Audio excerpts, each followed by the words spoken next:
En aquel tiempo Jesús dejó a la gente y se fue a casa.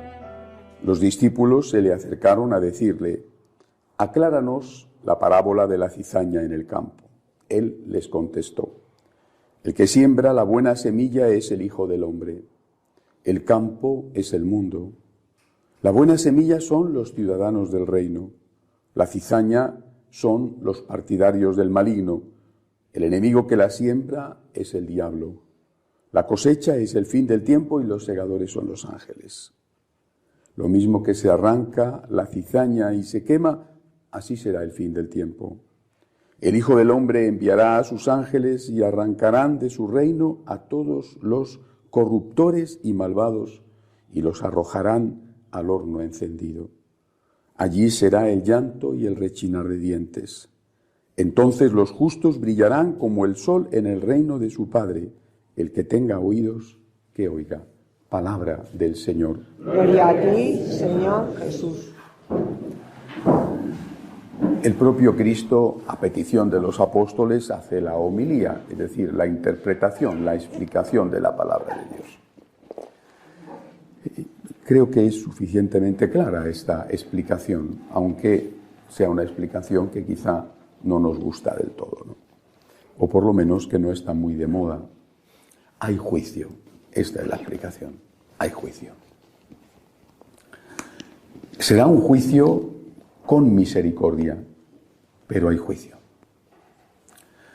Y me parece una gravísima irresponsabilidad que no cabe duda de que tendrá consecuencias, que las tiene y las tendrá en el futuro, omitir esta enseñanza esencial de la Iglesia. Hay juicio.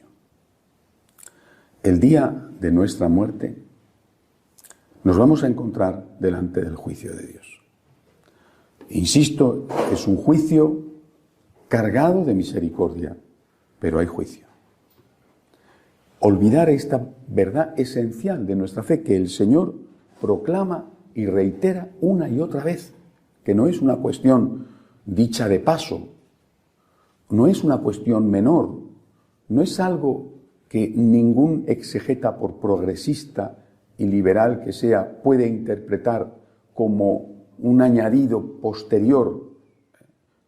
Es palabra de Dios, como todo lo que aparece en el Nuevo Testamento, en la Biblia, pero es que además es una palabra de Dios reiterada. No hay ninguna duda de que el Señor creía en esto, enseñaba esto y le preocupaba que no supiéramos esto. Hay juicio. Ahora bien, este juicio misericordioso de Dios, precisamente por sernos advertido, por habernos dicho con tiempo que va a haber el juicio, precisamente por eso podemos tener más posibilidades de salir bien del juicio. El hecho de que haya juicio no significa que vaya a haber necesariamente condena. Hay juicio, pero puede haber absolución. No necesariamente tiene que haber infierno. Es decir, el infierno existe, pero no necesariamente para cada persona juzgada el destino va a ser el infierno. Hay juicio y para muchos el destino será el cielo, con paso previo, probablemente para la mayoría, por el purgatorio. Es decir, delante del juicio tenemos que tener un cierto temor, ¿cómo no? Pero no un fatalismo de como hay juicio me voy a condenar, ¿no? Hay juicio, pero puede ser que el Señor te absuelva, has muerto en gracia de Dios, su infinita misericordia va a acogerte, has muerto unido a Él, el Señor tiene en cuenta todas las circunstancias de tu vida, bueno, pues estate tranquilo, si has muerto en gracia, quizá tengas que pasar una temporada por el purgatorio, pero no vas a ir al infierno. ¿De qué se trata, por lo tanto? Pues de prepararnos para ese juicio. De eso se trata. No se trata de ir al final de la vida diciendo me voy a condenar, sino de ir al final de la vida diciendo puedo salvarme. El Señor me puede salvar. Basta con que esté en gracia de Dios.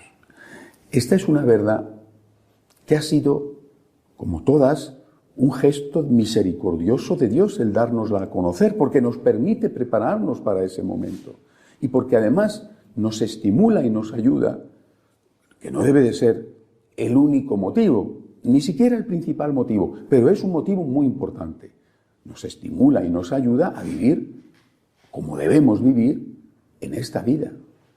Si un profesor le dijera a cualquiera de sus alumnos o a todos en la clase: no voy a hacer examen, todos estáis aprobados, ese profesor estaría haciendo un enorme daño a los alumnos. Una pequeña parte de esos alumnos diría: estudio porque yo quiero aprender, estudio porque a mí me gusta saber.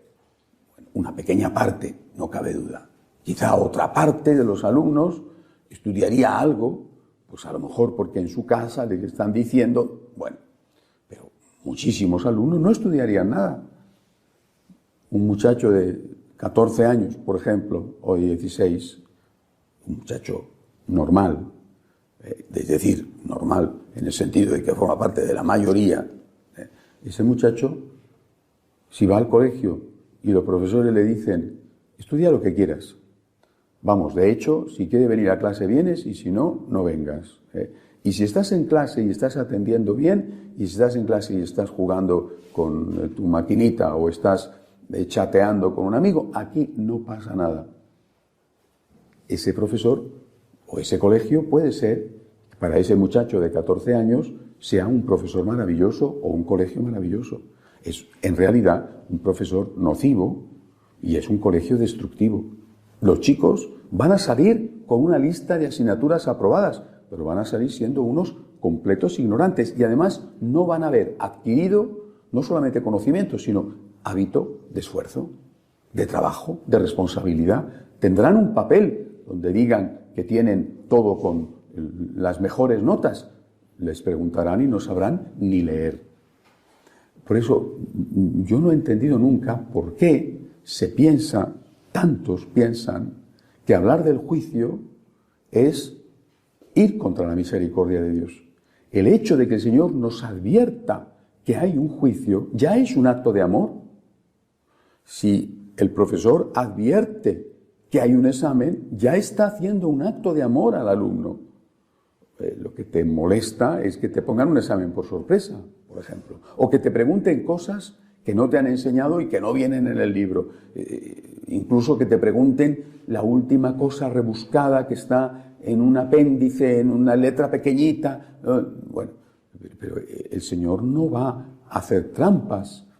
El Señor nos dice las cosas claramente, nos advierte y además lo hace de forma reiterada. Él quiere nuestra salvación.